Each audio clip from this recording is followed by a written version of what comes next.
it's really a pleasure to be with you, and also to have an opportunity to share a bit the kind of work that we are doing. And I have to have a special thank to Jennifer, who in the end, with this workshop,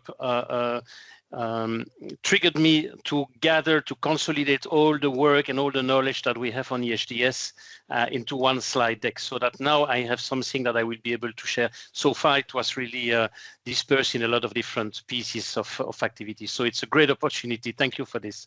So indeed, EHTEL, with the word telematics, indicates that we have been invented or created or founded before the word e-health has been invented, even, and before the word digital health is being used. So we have been founded, as you can see from these slides, 25 years ago, and we are celebrating the 25th anniversary of EHTEL this year for the moment.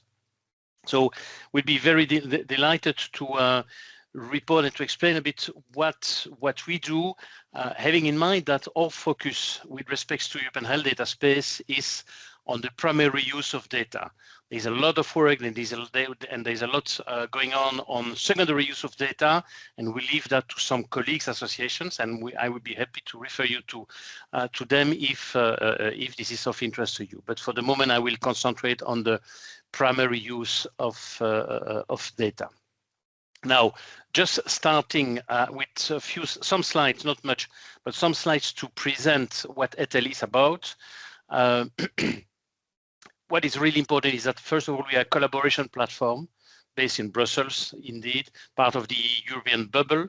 But this collaboration platform is a multidisciplinary, multi-stakeholder one. And as you can see here on the slides, on our agenda and in our membership, we have the public sector, the private sector, we have the innovators, we have the users, we have the industry, and we really want to have all of them around the same table, because it's clear that, and that's part of the DNA of the association. 25 years ago, our founders were absolutely convinced that digital health will not happen without having everyone around the table and without having everyone engaged and getting something out of it. So that's really the important point. Now, I will be speaking about EHDS indeed, but before that, let's allow me to introduce you to the fact that we will not only, EHTEL, we don't work only on EHDS. Also, our scope of activity is everything in relation to digital health, with an objective to enable our members and our network to get the big picture on the different things that are happening and try to connect the different elements, and also with the objective to help to the transition between the policy making to the implementation work. So we are not so much oriented to research. We are not so much our real focus, and we are not so much oriented to scientific analysis, scientific papers, but our focus is really to create collaboration between all those who are implementing digital health in the field. And so for the moment, we have three priorities, three work streams. One about transforming healthcare delivery. And we include in that pillar, we include the use of AI in the context of care delivery. And you see here on the slides these three pillars, but also some of the webinars that we organized, that we have, or we are still about to organize on this topic. So one pillar on transforming care delivery, another one on change management, capacity building, so the health workforce, a number of issues like this, and last but not least, of course, the interoperability question, interoperability in practice, because it's an implementation viewpoint that we are concentrating on. We don't concentrate on the standardization element, on the development of standardization, but perhaps on the implementation of standards. That's something else. And of course, that's under this pillar that we are running that we are working on the European health data space. So that gives you a bit of the spectrum of the activities that we are running. And allow me this promotional element. So 4th of December, 3rd and 4th of December, the an anniversary symposium of EHTEL with this idea to Back to the Future, where we'll be looking back on the lessons that we learned, that our members learned over the last 25 years or 20 years, well, over the last 25 years, but also with a perspective of what can we, what does it tell us for with respects to innovation. But yeah, now back coming on European Health Data Space. First of all, and I'm happy to. Of course, you have already. I already provided Jennifer with the slides, so yeah, she's authorized to share them. You will see here that we have published on our website quite a few articles. The first set of articles that we published were really very much about informing our network, but also advocating on at the moment where the regulation was in preparation. And for that we have joined a group of 35 NGOs to reflect together on different elements that really need to be taken into consideration from the moment the Commission released its first its proposal for European Health Data Space. And we also published quite a few articles since then, since the publication and since even the adoption, and you see here this the link here, where articles which helps our members and helps our network to get a big picture on European data space, some ideas on the timing, as well as some of the early work that has been done, and I will provide you with some more details later on in the in my presentation. So these are kind of articles and content that we are releasing. So now, European Health Data Space, the regulation, what is the big picture?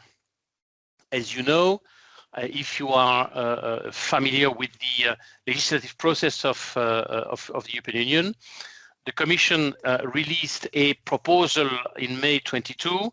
Work has been undertaken, and conversation and positions have been adopted by the European Parliament and by the Council.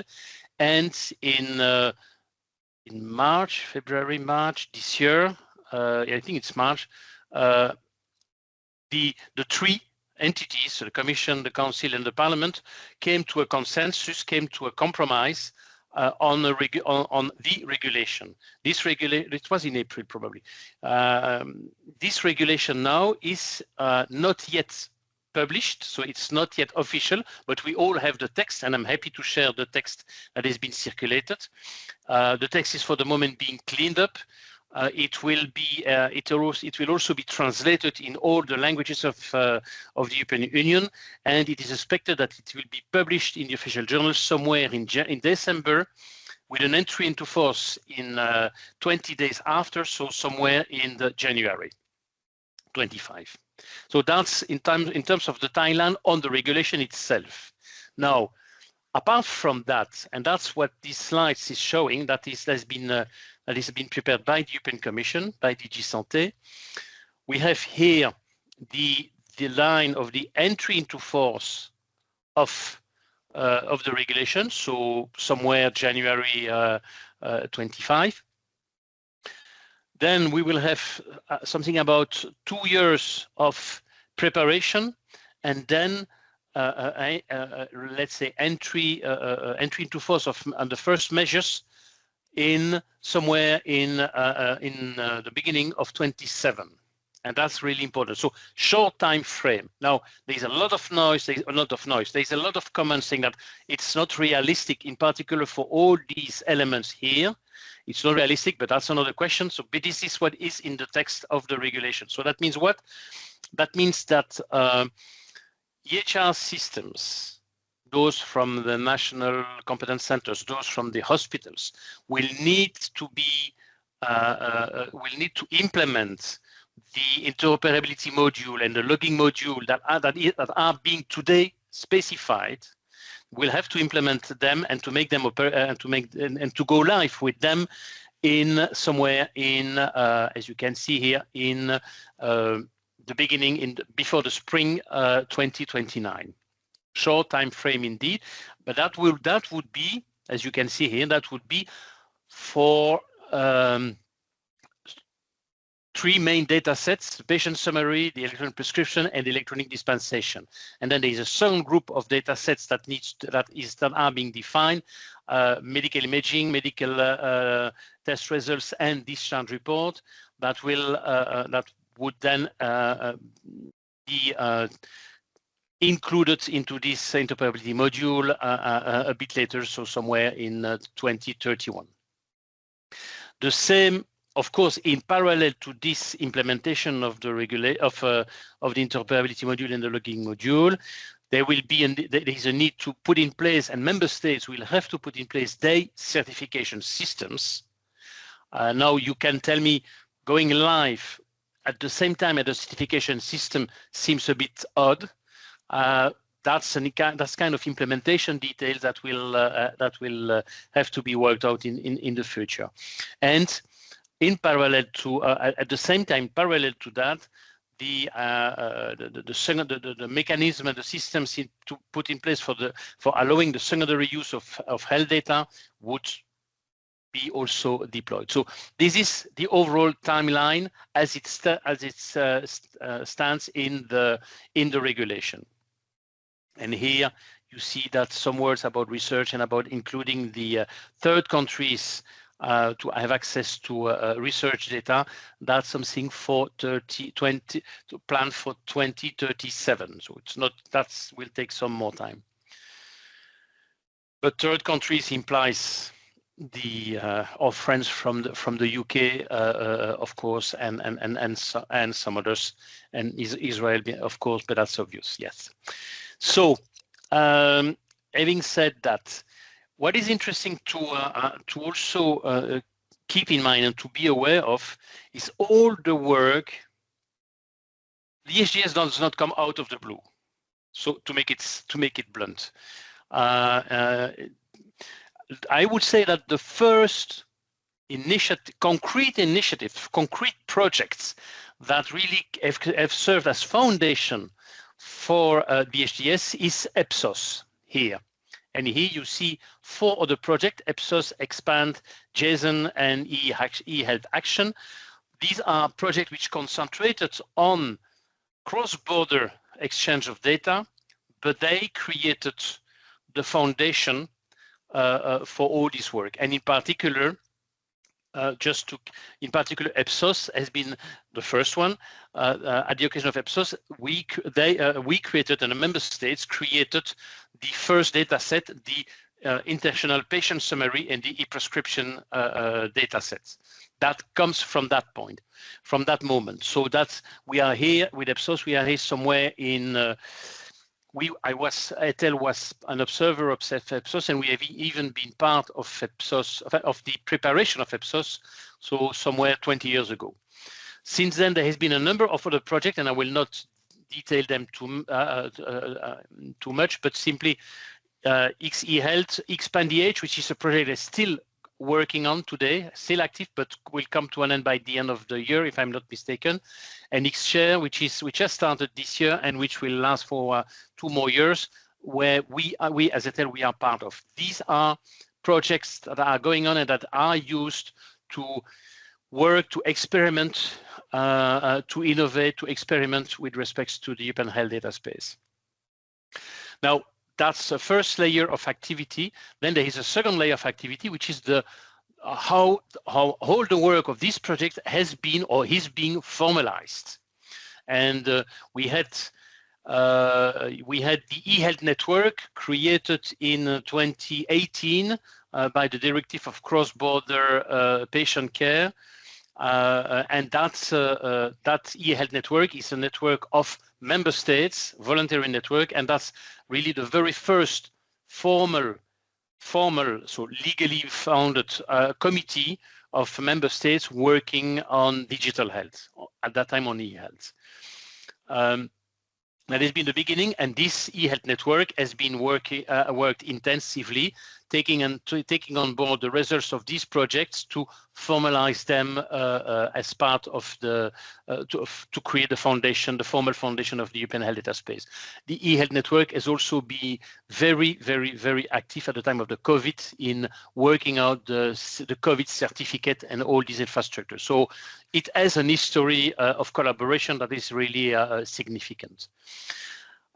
Here, just 2 points here. When 2 points here with this red square, EHTEL, which is a project that is ongoing today for about 2.5 years, and this project is a joint action first, but it's a project where most of the member states are working together to prepare the Implementation Act for the European Health Data Space.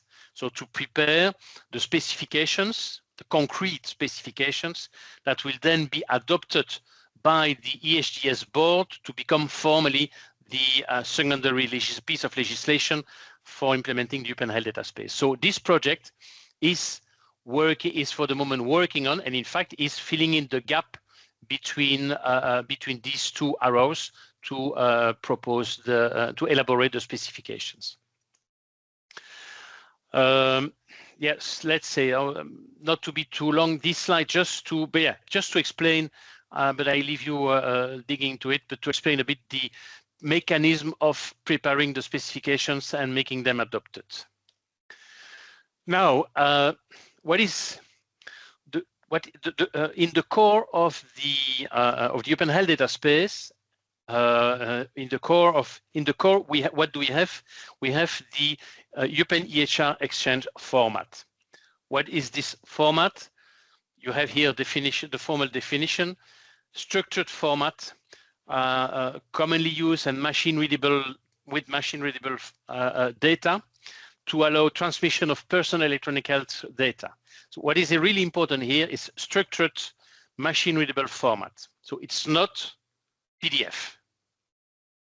Okay, and this is about this is the format that is intended to be used to be implemented by the interoperability module and to be used for all exchanges related to the European Health Data Space.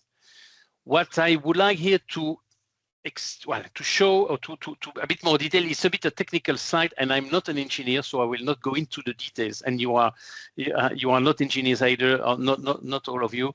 But what is important here in this format, and this is what is being defined in Article 6 of the regulation, we have an harmonized data set, and we have 6 information domains, 6 data sets that are being defined in the legislation.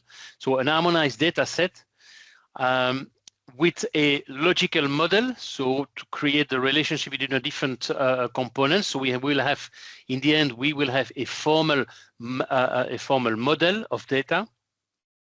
We also have in this format, we also include the coding systems and the value set for this format. And there will also be a number of technical interoperability specifications to allow the interoperability module and the logging module to work together based on FHIR implementation and developed with implementation guidelines of FHIRs. So this is what is in the in this EHR exchange format.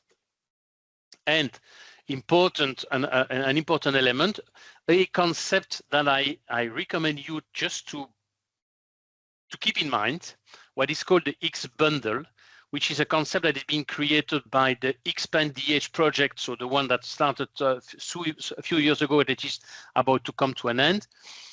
The X bundle is what?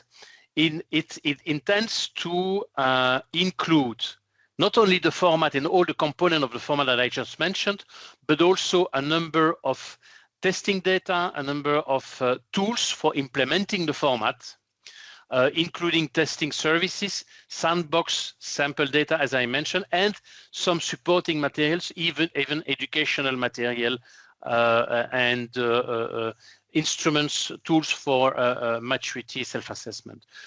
This is something on which EXPAND-DH and EHTEL, so these projects that are here, on which they are working today.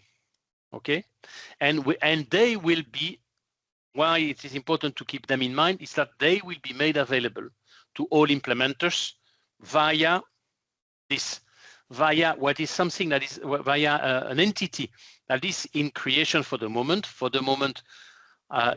Being developed by the XShare project, which will be a hub, a competence center or a hub, and which will be called the Standard and Policy Hub, where all standardization organizations working together on the format are meeting and are collaborating each other, and in order to consolidate all the specifications, develop the X bundle, make the X bundle available, and provide the necessary supportive environment, including, as you can see here, including for co-creation, meaning that in a way this hub will not only make available the specification, but will also create conversations with the implementers to learn from the field experience and adapt the specification as needed or propose modification as needed. So this is really an important element. So this policy hub, which will is in creation for the moment, and so should be operational to support the implementers. And this is in terms of the timeline. So the three functions, typical functions that are in the hub, are today being prepared, being set up by XShare, and at a certain moment, well, in the course of next year, XShare is of course a project, so it has an end until it will end by December 26. So XShare is working today in preparing a sustainable not-for-profit organization which will operate the hub in order to continue running, providing support to the implementers. Okay. So these are elements that are really important for you in terms of how to, what is needed and what is about to come with respects to the implementation of the exchange format, and so the implementation of the interoperability module. There is some work that still needs to be done on the logging module, but for the moment, clearly the priority is on interoperability module. So on the logging module, I cannot say anything for the moment. I don't know anyone who is working really concretely on this element. Now, that's what the first part of my presentation. I would like now to enter into another part, which is in relation to data portability and to Article 8. But Jennifer and Becca, maybe a moment, not only for me to breathe, but for you to raise questions on this first part. That may be useful. Thank you very much, Marc. So it's a lot of information, and we just started with the primary use. So this means that the infrastructure and services that will be available for the actual treatment of patients cross-border. Yeah. And a question from me may be that in the before EHDS, the logic in Europe was made that this kind of exchange happens voluntarily and through national contact points. Yeah. And at least countries like Finland have adopted it quite early, and there's quite a lot of experience. But did I understand correctly that now this is no longer through national contact points, but this is really provider to provider in a really potentially complex and open network between organizations in Europe? Or how will it be? What is your current understanding? Yeah, thank you for asking this question. This is the third part, the bottom part of the slides that I did not cover it. Why? Because personally, this cross-border care, I see this as having been a trigger for all this work. And this was, of course, the only domain that justifies the European Commission to do the work that they did on this, because subsidiary principle, they could not enter into the conversation on the national level. So, but in fact, all this to say that I did not cover, that's the reason why I did not cover it, but it's clear from these slides that this cross-border data exchange will continue via the national contact point. However, from the moment in the years 30, let's say 30, 31, 32, from the moment every member state, every hospitals, every EHR systems will be interoperable, what will prevent them to exchange data bilaterally? Question mark, I cannot answer. Okay. Then Marcus, go ahead. Hi, Mark. Thanks very much for that interesting presentation. Can I ask, what is the clinical involvement in all of this? Do you have clinicians involved in this? Because often these things fall flat because they are being done to us rather than with us.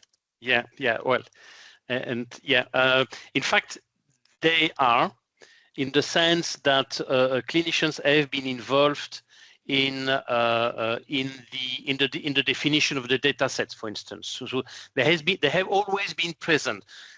Have they been present sufficiently? That's another question. But they have always been participating to the work and to the initial and to the foundation, to this innovation experimentation work. That's absolutely clear. Now, what is also important to highlight is the fact that they will be on the governance of the EHDS. You may know that there's the EHDS board, which then be the formal one with member states, blah blah blah. But there will be also a stakeholder board, which then will and the role and the actual engagement of this stakeholder committee in the whole governance is still under discussion. And we as stakeholders, we are raising questions about it, trying to make it substantial. But it's clear that all the NGOs representing clinicians are willing to be part of this stakeholder group and are willing to have something to say in this committee. Thank you. And then Natasha. Yes, very useful to see that. On the topic of the specs by the EHR providers, are you kind of engaging directly to kind of persuade them? And I notice you have on the slide the bullet point about legally binding requirements. Certified with those specs. Is that the way? Because the countries may be very willing to do that, but unless the EHR providers implement, then there is not much that can be done. Definitely, and it's clearly an issue, but it's clearly an issue on which a number of entities are working. Typically, the XpandEH and the XShare projects have created an industry forum to engage with the industry on the implementation. It's clear that the policy hub will also play a role in engaging, but it's clear that there's still a lot of work, and that's an important actor to put in to work with, and there will be a lot of work still to be done to ensure that they are implementing it properly. All right, maybe we'll move on to the second part of your presentation. Yep. So on the secondary use, and we'll still have about 20 minutes meeting time. So please, Mark. Yeah. So data portability, and you see the title, is this a paradigm shift? So we are all aware that citizens, individuals, patients needs to have access to their data. And as this has been a long conversation, and I do remember having participated to projects 15 years ago on this topic to experiment and to see how doctors and to learn on how doctors can interact and how this interaction between patient having access to their data and doctors can be influenced. But today, what is really happening now is that with the regulation, citizens, or let's say, natural persons, to use the term here, citizens, is broader than that. So all those who are residing in Europe, in the European Union, they will have the right to access their data online. So it's beyond the GDPR, which is access to their data. Here with this Article 8A, they have the right to access electronically their data, at least the minimum data set that I was referring to, patient summary, prescribing, and so on. So that's a right. And it's not it's a right free of charge, as you can see, and easily and accessible, easily readable, not only by machines, but by human beings. They have also the right to download the data and therefore to transfer the data, to port the data elsewhere and to give access to their data. So that's really a right that will enter into force in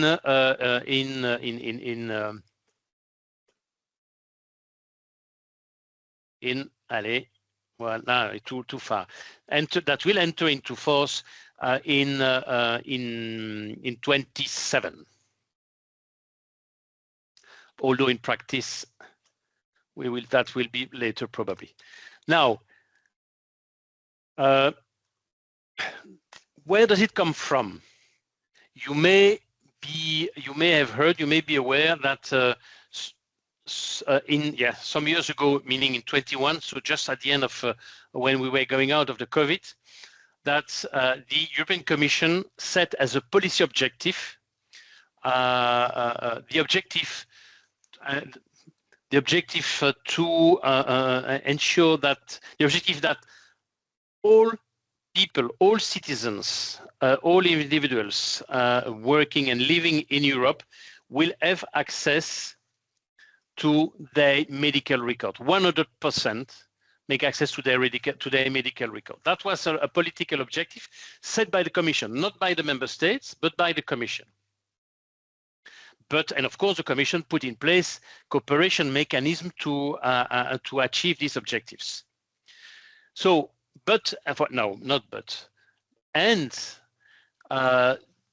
every year, the first report was out in 23 for the year, resulting from a survey in 22, and now we have the most recent survey.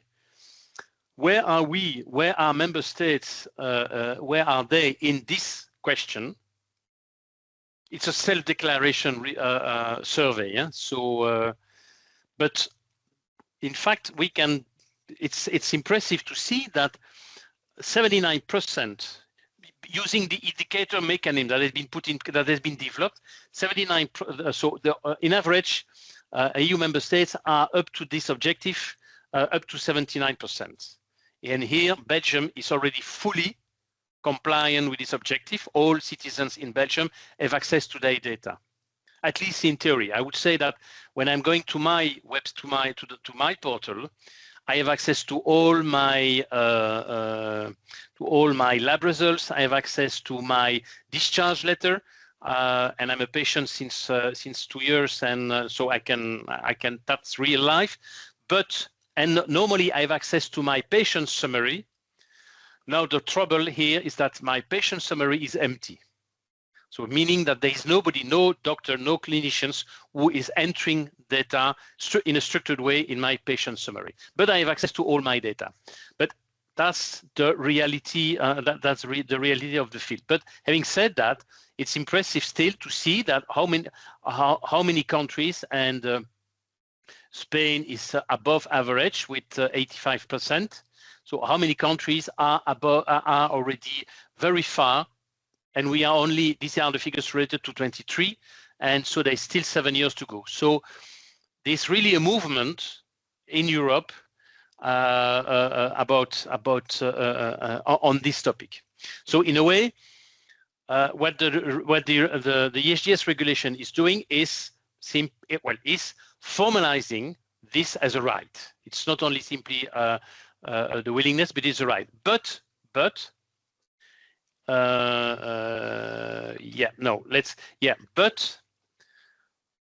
what is important here, this is a right, and this is a right that will be enforced using the European electronic EHR exchange format.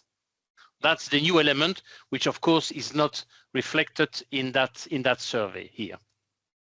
So there will be an evolution to be undertaken here. Now, the question here is, and that's where I'm still asking I'm still raising the question: is this a paradigm shift? Is this simply a right? Fine, good, or is this more? And some are saying that it's more. The question here is, having access to data, for what purpose? If you are healthy, do you need to have access to your health data? If you are unhealthy, then yes. And just to take my own example, yes, I'm happy to have access to my data because I can better prepare my visit. I can also I have some kind of minutes of my visit with a clinician by going to the lab to the discharge letter. I can better synthesize, better organize my memory and what I learned, and I can also have a direct access to my lab results to lower my anxiety, and so on. So there are some reason for that, and that's really what matters. Access to data is one thing, but what is really important is what do we do with that? And that's where we in EHTEL, since some years, because we are working on this topic, we have been working before the EHDS comes in. Since some years, we are advocating for something like a citizen-centric data sharing approach that complement, not replace, but complement the traditional clinician-centric approach. It's more a policy element here. Well, yeah, just to mention that this is not revolutionary in the sense that access like this exists in the US since some years and exists in Catalonia also since a couple of years with this in the US, the blue button, and in Catalonia, they are also calling it, it's a kind of blue button. They are calling it, the blue button, in fact. So that exists already. And now XShare is working to test, to demonstrate the validity and to demonstrate how to achieve that using the EHR exchange format. And that's what XShare is calling the yellow button. So work in progress on this. And we have here, you see here a number of pilot sites under XShare. We have here 8 pilot sites which will implement a yellow button mechanism for patients with some of the data set, Greece with all the 6 data sets, and with some, and you have some which are here the acronym, but I will let's make it simple. Saving. It's about downloading, or it's about uploading, it's about sharing the data. But so these are activities that are being piloted by the XShare project.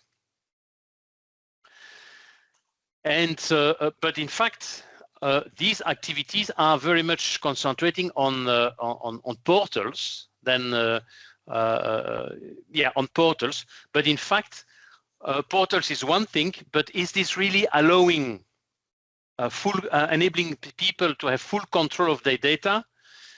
We had projects, and we were part of it. We had one project in particular called Interoperate, which did this, which worked on this using smartphones, using mobile applications. And so these solutions exist today, and there are other projects, and we have here one project, XTEHR, which is ongoing today. We had some other projects which are working today on ensuring that there is an infrastructure in place to allow not only access to data by patient via portal, but also via their smartphone, cross-border, because there is even an element of here with Patent, an element of translation from one language to another language. So again, these are pieces of work that are being undertaken today to ensure this this element. So to us, they will be, once all this work is being matured and delivered and matured, there will be a possibility to have really a paradigm shift, because from the moment people have control, from the moment innovators are developing services that deliver value for patients and citizens using their data, so providing them with recommendation, providing them with support, using and merging their data with some guidelines and others, then there will really be a value for people, and there will be, then we can expect to have a real paradigm shift where people will be more empowered or better empowered in take care of their health, and so on and so forth. So, but that's something that is really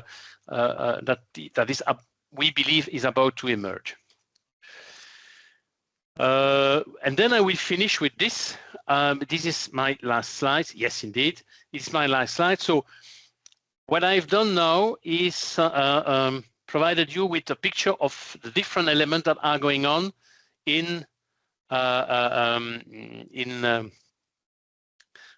that are part of the landscape and are going on in Europe, mainly through EU-funded projects with all the possible stakeholders engaged in developing these projects. Now, on our side, in EHTEL, we are now launching a task force for implementers, which then will be working not on the innovation part of it, but which will be working and which will enable our members to reflect together on how to be prepared for implementing concretely the interoperability module, the EHDS module, the logging module, and for providing access, for providing patient access to their data with the exchange format. So this is a task force that we are just initiating now. And you see here the two main topics on which we will be working. The only point that I need to highlight is that this task force, which we qualify as premium content, so it's a task force that we are reserving for our members. And we will be engaging our members in this kind of conversation. Now, having said that, the results of this conversation, no doubt that we will make it available to others, for the sake of